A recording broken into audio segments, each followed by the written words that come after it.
Dis 'n voorreg om u te verwelkom hier in die program van Aangesig tot Aangesig saam met my, Brunilde de Tooy. Ons lees saam uit Psalm 30 vanaf vers 5. Psalm sing tot eer van die Here, o sy gunsgenote, en loof sy heilige gedenknaam. Want 'n oomblik is daar in sy toorn, 'n lewe in sy goedgunstigheid.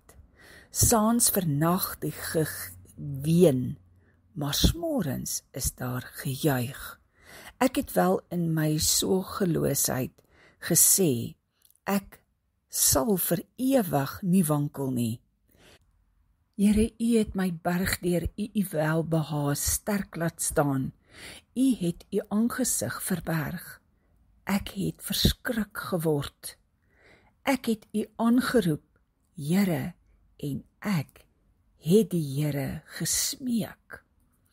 Watter voordeel is daar in my bloed, as ek neerdal in die kuil? Sal die stof u hoof, sal dit u trou verkondig. Hoor, Here, en wees my genadig. Here, wees my 'n helper. U het my weeklaag vir my verander in 'n koordans. U het my roukleed losgemaak en my met vreugde omgord, sodat my eer u kan besing en nie swyg nie. Here my God, vir ewig sal ek u loof. So kan ek en jy dan baie mooi verstaan uit hierdie deel uit, dat dit nie altyd net maklik gegaan het met Dawid nie, en dat Dawid dit nie altyd net voor die hand liggend gehad het as 'n gegewe dat dit net goed gaan nie. Hy het ook moeilike tye deurgewerk en ons kan sien hoe hy hier gesmeek het vir die Here en hoe die Here sy lot verander het. Ek wil graag ook Psalm 27 onder die aandag bring daarvan vers 9 af. Verberg u aangesig nie vir my nie, wys u knegt nie af in toorn nie. U was my hulp, verstoot en verlaat my nie, o God van my heil. Jy kan sien dat hy diep afhanklik is. Ek en jy moet leer om in hierdie afhanklikheid te bly leef van die Here. Want my vader en my moeder het my verlaat, maar die Here sal my aanneem. Here, leer my u weg en lei my op die gelyke pad.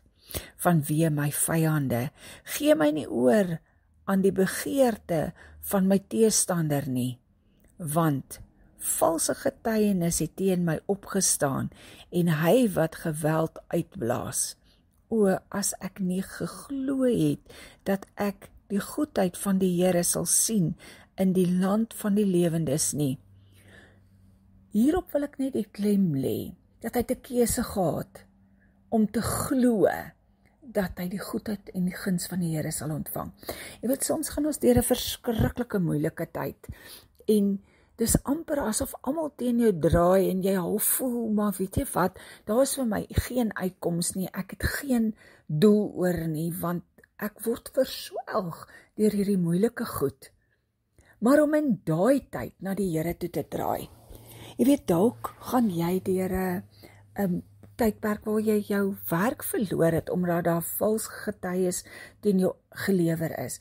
Dalk verloor jy selfs finansiëel alles. Dalk moet jy gesekwestreer of gelikodeer word. En is dit vir jou verskriklik om te dink hoe jy eintlik daar hoogverraad teen jou gepleeg is en hoe jy alles moes prysgee.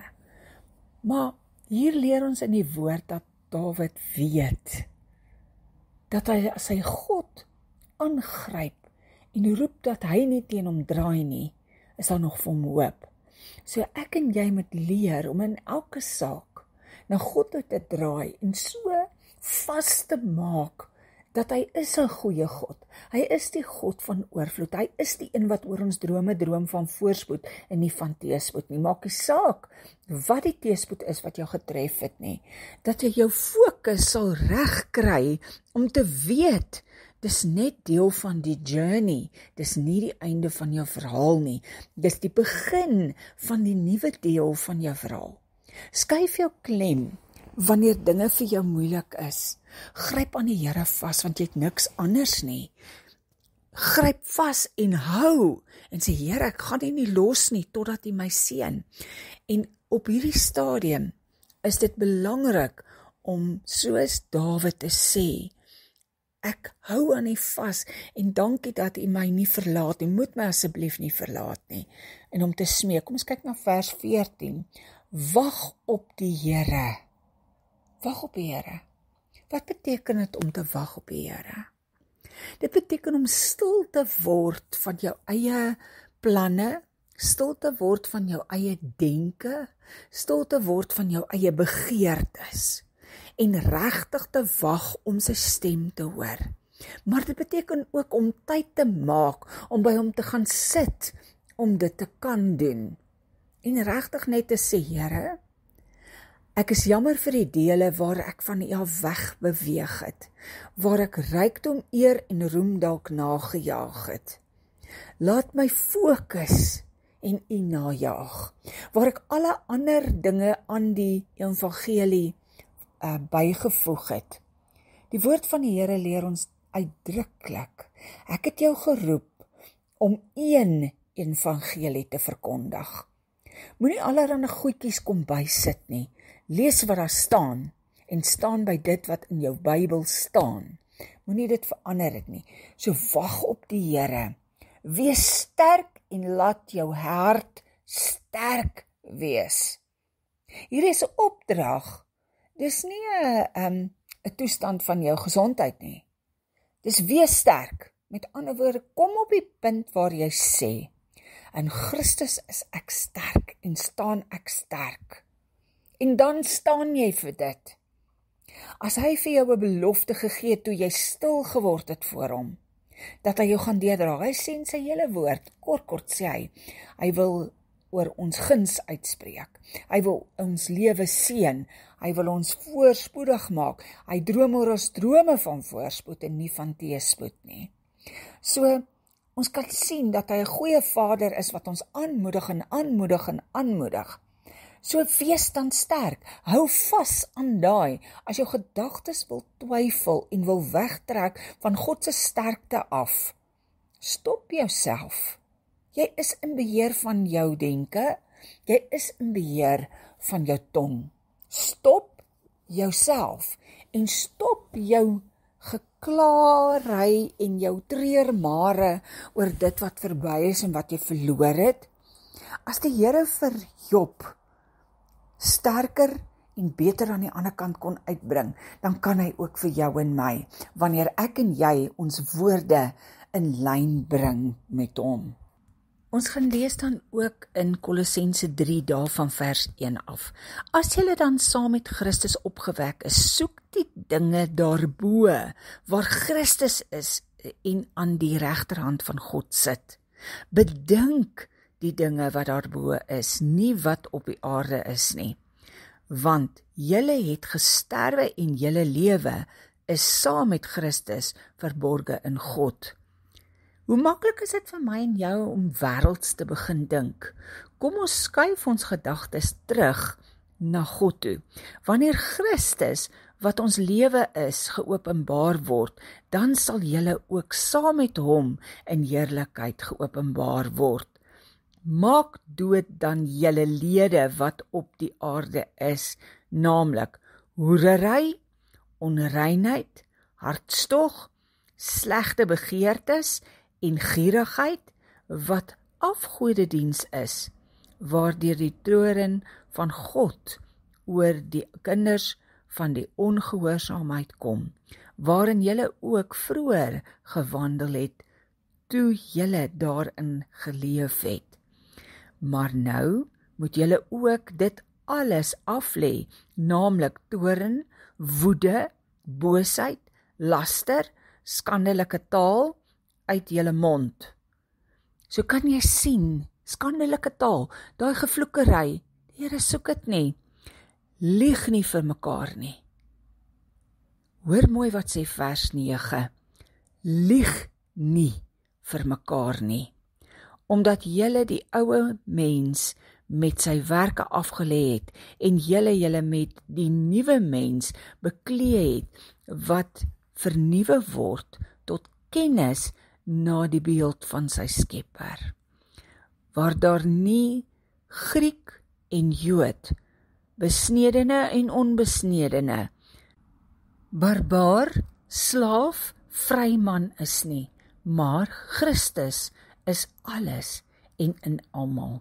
Beklee julle dan as uitverkorenes van God, heiliges en geliefdes, met innerlike ontferming, goedertierenheid, nederigheid, sagmoedigheid, lankmoedigheid, verdra mekaar en vergewe mekaar as die een teen die ander 'n klag het, soos Christus julle vergeef het, so moet julle ook doen.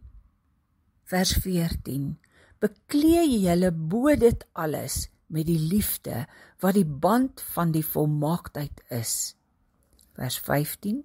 En laat die vrede van God, waartoe julle ook in een liggaam geroep is, in julle harte heers, en wees dankbaar. Kan jy sien dat jy vrede moet najaag? Hier staan dit so duidelik opgeskryf. Vers 16. Laat die woord van Christus ryk in julle woon, in alle wysheid. Leer en vermaan mekaar met psalms en lofsange en geestelike liedere en sing in julle hart met dankbaarheid tot eer van die Here. Hy sê nie sing wanneer dit met jou goed gaan nie. Hy sê nie sing as dit vir jou lekker is nie. Hy sê nie sing as jy lus is nie. Hy sê sing. Vers 17. En wat julle ook al doen in woord of in daad, doen alles in die naam van die Here Jesus en dank God die Vader deur hom. Kan jy in die naam van die Here vloek? Jy kan nie verwag om 'n seën te wees nie. Jy kan nie verwag om geseën te word nie. Hy sê doen alles in die naam van die Here. Sou Christus dan wou hê dat ek en jy ons hier meer die hele tyd moet verloor? Dis nie die feit dat jy kwaad word wat die sonde is nie. Dis wat uit jou mond uitgaan, leer ons in die woord van die Here. Dis wat uit jou mond uitkom wat jou onrein maak. Hier kom 'n opdrag wat meeste vrouens verskriklik rebels maak. Maar vers 18 sê, vroue, wees julle mans onderdanig, soos dit betaamlik is in die Here. In die Here. In die Here. Nou, om jou man onderdanig te wees, is nie dat jy ja baas, goed baas, reg baas nie. Glad nie. Dis 'n gesindheid van jou hart, om te weet dat die Here het hom aangestel as die priester, hoof en profeet van jou huis.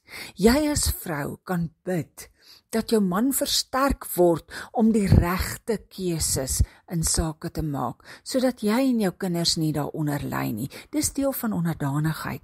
Dis nie ingebring dat jou man op jou kan afdruk, jy moet my voete soen en allerhande dinge nie. En ek sit en jy dra alles aan die glad nie. Dis bedoel sodat dit vir jou as vrou vir beskerming kan wees. Jou man het nie skielik die gesag om jou te domineer nie, maar dis 'n saak tussen jou en die Here om hom eerste te stel, om te sorg dat hy goed aangetrek is, goed versorg is en goed kos kry, sodat hy die broodwinner kan wees van jou huis en kan inbring dit wat die Here in guns en oorvloed oor jou ook bewerk. Maar dan net in die volgende vers loop ons die opdrag vir die manne. Manne, julle moet julle vroue lief hê en nie teen hulle verbitter word nie. So hoekom kom die Here en hy sê, moenie teen hulle verbitter word nie? Hy weet, die mans kan maklik opvleend raak teen hulle vrou. En hulle vrou so opvryf dat sy obstinaat word op die ou einde. So moenie verbitterd raak teenoor hulle nie.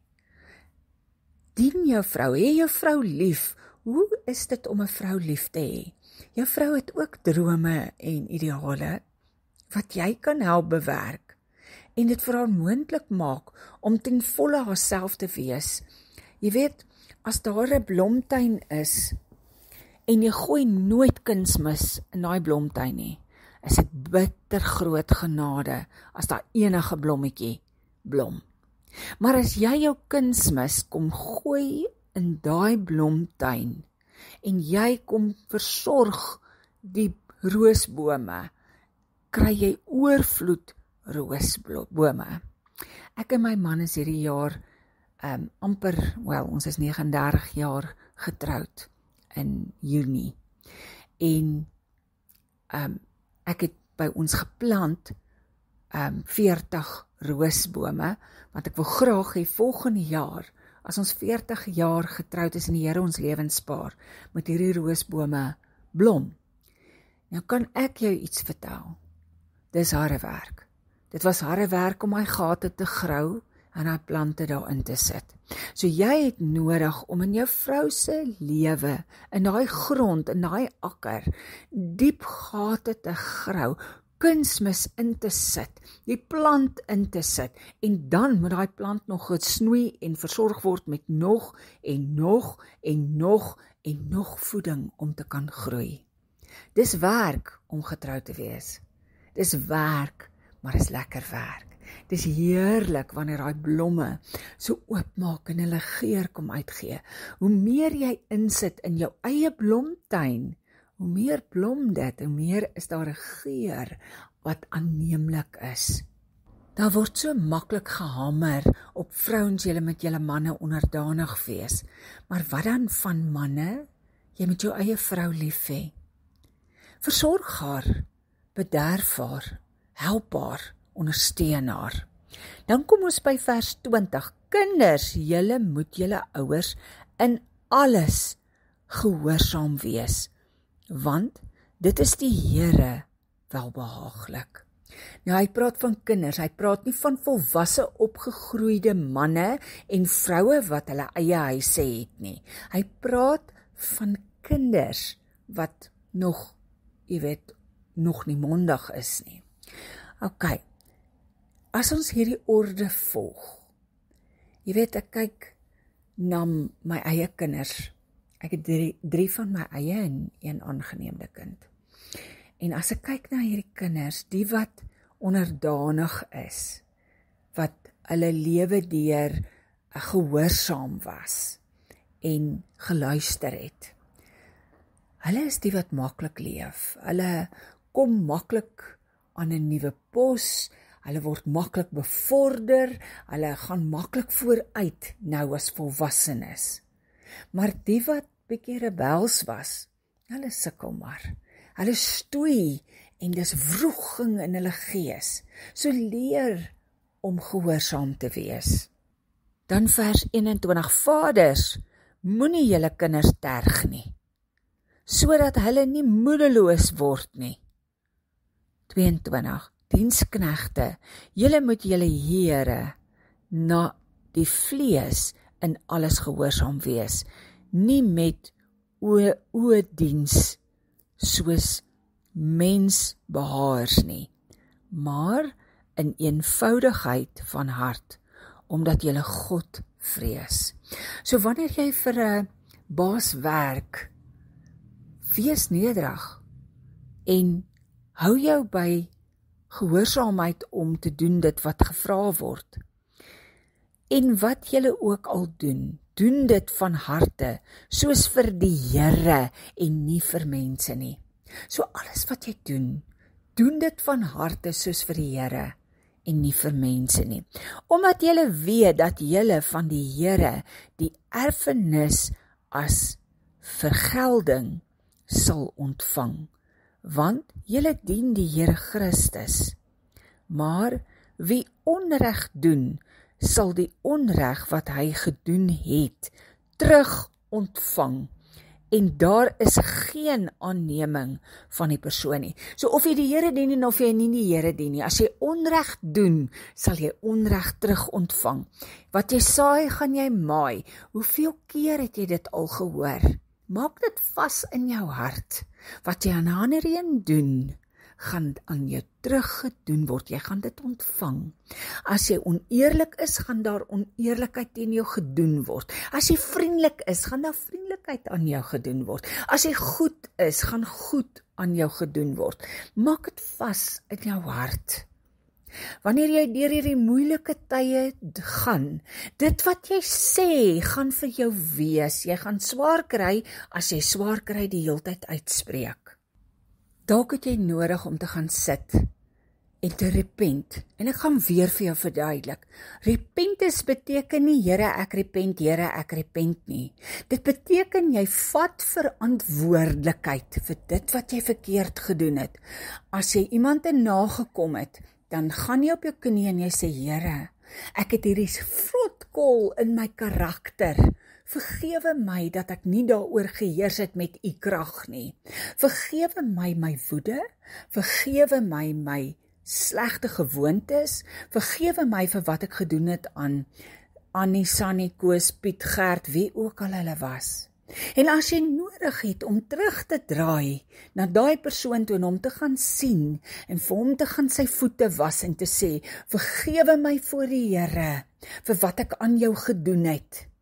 Dat ek jou verraai het dalk, dat ek jou dalk te nagekom het, dat ek dalk valse inligting teen jou gespreek het, dat ek jou dalk 'n klap gegee het toe jy dit nie verdien het nie, dat ek liefdeloos teenoor jou was, of wat ook al jou saak was, voor die Here te gaan bely.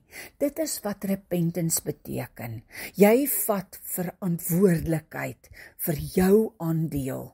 En as jy nou al jou goed verloor het as gevolg van dat jy te nagekom was en mense valse inligting teen jou ingebring het, of dat hulle nie wou hoor toe jy gesê het wat jy moet doen en hulle die ander rigting gevat het en dit jou einde van jou finansies veroorsaak het nie. Dan kom jy op jou knieë en jy sê, Here, ek vat verantwoordelikheid vir my aandeel.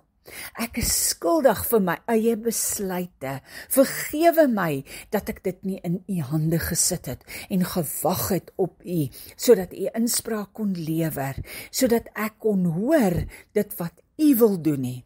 Vader, en ek is jammer dat ek my rykdom vir myself aangewend het en nie geluister het waar u wil hê ek moet dit saai in u koninkryk nie. En dalk waar ek dit vir my eie gewin aangewend het om vir mense te wys, kyk vir my. Here, ek is jammer dat ek mense mislei het om hulle oë van u af te haal en enwees te raak of wat ek gehad het wat ek nie kon bekostig het nie. Vat die verantwoordelikheid vir dit wat jy aan jouself gedoen het.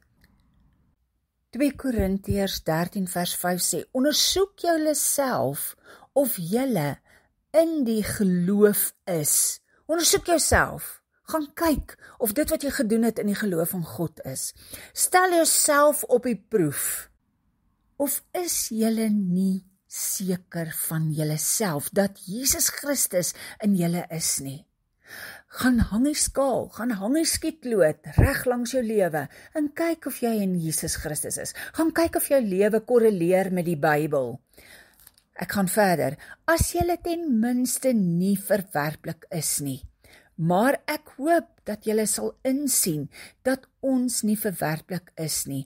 Ek bid God dat julle geen kwaad mag doen nie dat ons beproef mag blyk nie, maar dat julle kan doen wat goed is en ons as verwerplikes kan wees. Jy het nodig om vas te maak dat jy aanneemlik is vir God. Jy het nodig om jouself te ondersoek en te deurkyk. Elke gedagte wat jy het, is dit voor God aanneemlik. Elke daad wat jy doen, is dit voor God aanneemlik. Dis jou werk om dit deur te werk. Vers 8, want ons kan niks doen teen die waarheid nie, maar wel vir die waarheid, want ons is bly as ons swak is en julle sterk, en hierom bid ons ook, naamlik om julle volmaking. Daarom skryf ek dit in my afwesigheid, om nie as ek teenwoordig is, strengheid te gebruik nie, volgens die geslag wat die Here my gegee het om op te bou en nie om af te breek nie. Verder broeders, wees bly, word volmaak, laat julle vermaan, wees eengesind. Ek sê weer, laat julle vermaan, wees eengesind. Hou vrede, en die God van liefde en vrede sal met julle wees. Groet mekaar met 'n heilige kus.